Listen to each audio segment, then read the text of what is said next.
வணக்கம். நல்லுணவு நம் உணவு இந்த அலைவரிசைக்கு உங்கள் எல்லோரையும் அன்போடு வரவேற்கிறேன். நம்முடைய அலைவரிசையில் இன்றைக்கி பருப்பு மசால் வடை தான் பார்க்க போகிறோம். நிறைய பேருக்கு தேநீர் கூட இந்த வடையை ஒரு கடி கடிச்சிட்டு சாப்பிட்டா ரொம்ப பிடிக்கும்.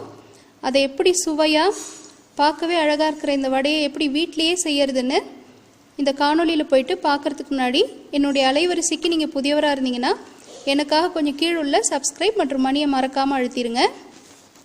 இது போல் பருப்பு வடை செய்கிறதுக்கு இப்போ என்னென்ன பொருட்கள் தேவைங்கிறத முதல்ல பார்த்துருவோம். நம்ம பருப்பு வடை செய்கிறதுக்கு கடலை பருப்பும் நம்ம வீட்டில் பயன்படுத்துவோம். ஆனால் கடைகளில் பயன்படுத்தக்கூடியது இந்த பட்டாணி பருப்பு தான். இந்த பட்டாணி பருப்பு பார்த்திங்கன்னா கொஞ்சம் துவரம் பருப்பை விடவும் பெருசாக இருக்கும். ஆனால் சுவை கடலை பருப்பு சுவையில் இருக்கும்.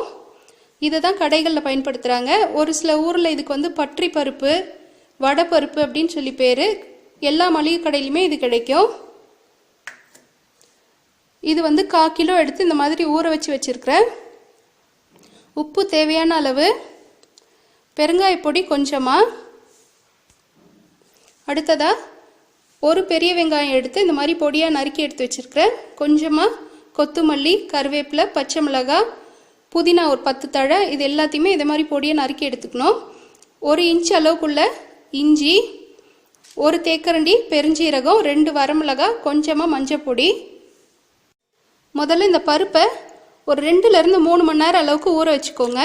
உங்கள் தண்ணி வாட்டத்தை பொறுத்து. இப்படி பருப்பு உடைச்சிங்கன்னா இந்த மாதிரி 2ஆக உடையிற அளவுக்கு ஊறி இருக்கணும். அடுத்ததாக வடை சுடுறதுக்கு தேவையான அளவுக்கு எண்ணெய். முதல்ல ஒரு அரவை கிண்ணத்தில் நம்ம வச்சுருந்த வரமிளகாய், பெருஞ்சீரகம், இஞ்சி இது 3த்தையுமே போட்டு 1 பாதியமாக அரைச்சி எடுத்துக்கலாம். இது மாதிரி 1 பாதியமாக அரைச்சி எடுத்துக்கிட்டால் போதும், ரொம்ப அரைக்க வேண்டாம்.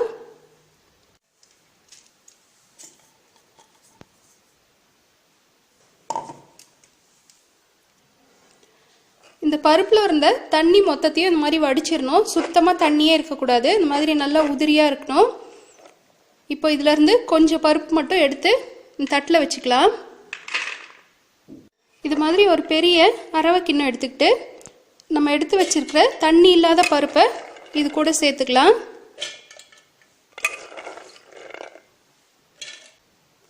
பருப்பு சேர்த்துட்டு இதுக்கு தேவையான உப்பையும் சேர்த்துக்கலாம். இதை 1 பாதியமாக அரைக்கணும். நல்லா நைஸாலாம் அரைச்சிடக்கூடாது.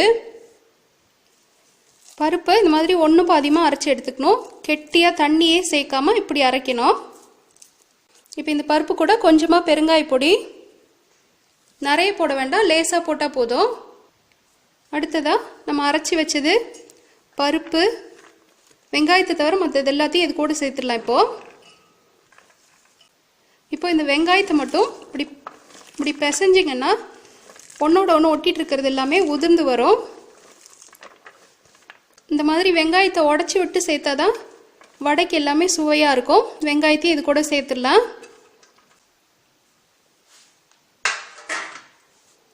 இப்போது இந்த பருப்பு கூட எல்லாத்தையும் சேர்த்து பிசைஞ்சு எடுத்துக்கலாம். முதல்ல இப்போ இந்த மாவை சின்ன சின்ன உருண்டையாக அப்படி பிடிச்சி இந்த தட்டில் எடுத்து வச்சுக்கலாம்.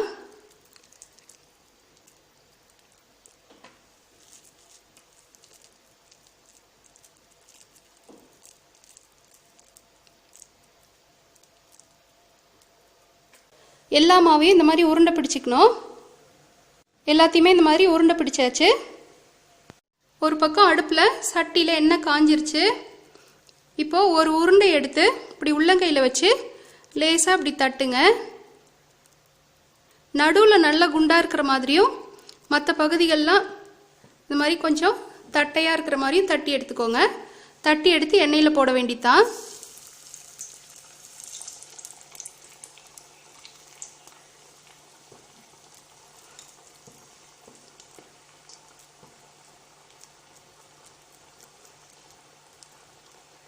நடுவில் குண்டாக இருந்தால் தான் கொஞ்சம் ஓரெல்லாம் நல்லா கரக்கரன்னு இருக்கும்.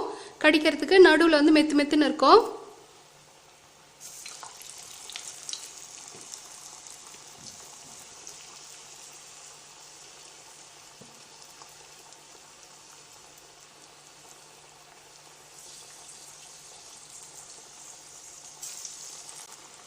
தீ மிதமாக வச்சுக்கோங்க, ரொம்ப தீயில வச்சு சுட வேண்டாம்.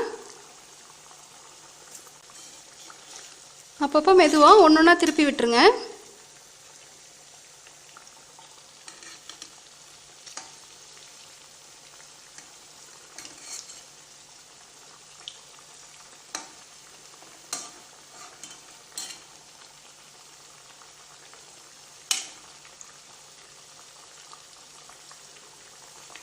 கொஞ்சம் வெந்த பின்னாடி திருப்புங்க. முன்னாடியே திருப்பிட்டோன்னா உடைய தொடங்கிரும்.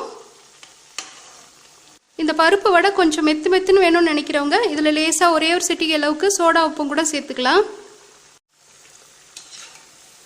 இது ஓரளவுக்கு இந்த மாதிரி செவப்பாக வந்தாலே எடுத்துடலாம். இதில் நம்ம மஞ்சள் பொடி சேர்த்துருக்கிறதுனால ரொம்ப செவக்கிற அளவுக்கு விட்டோன்னா அது தீஞ்சு போகிற நிலமையில இருக்கும். மஞ்சள் பொடி சேர்த்துருக்கிறதுனால இந்த நேரத்தில் எடுத்தால் தான் அது சரியாக இருக்கும். இப்போது அருமையாக வடை ஆயிடுச்சு, எடுத்துடலாம்.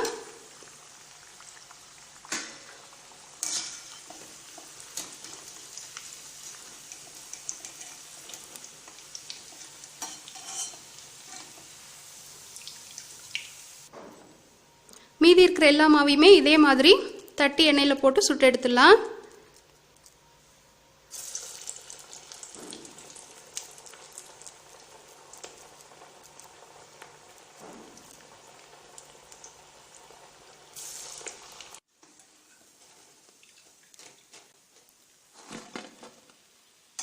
எல்லா வடையுமே சுட்டு எடுத்தாச்சு. இந்த காணொளி உங்களுக்கு பிடிச்சிருந்தா இதே முறையில் நீங்களும் உங்கள் வீட்டில் பருப்பு வடை சுட்டு பார்த்துட்டு உங்களுடைய மேலான கருத்துக்களை கீழுள்ள கருத்து பெட்டியில் பதிவிடுங்க. மேலும் என்னுடைய அலைவரிசைக்கு நீங்கள் ஆதரவு தர விரும்புனீங்கன்னா கீழுள்ள சப்ஸ்கிரைப் மற்றும் மணியை மறக்காமல் அழுத்திடுங்க. நன்றி.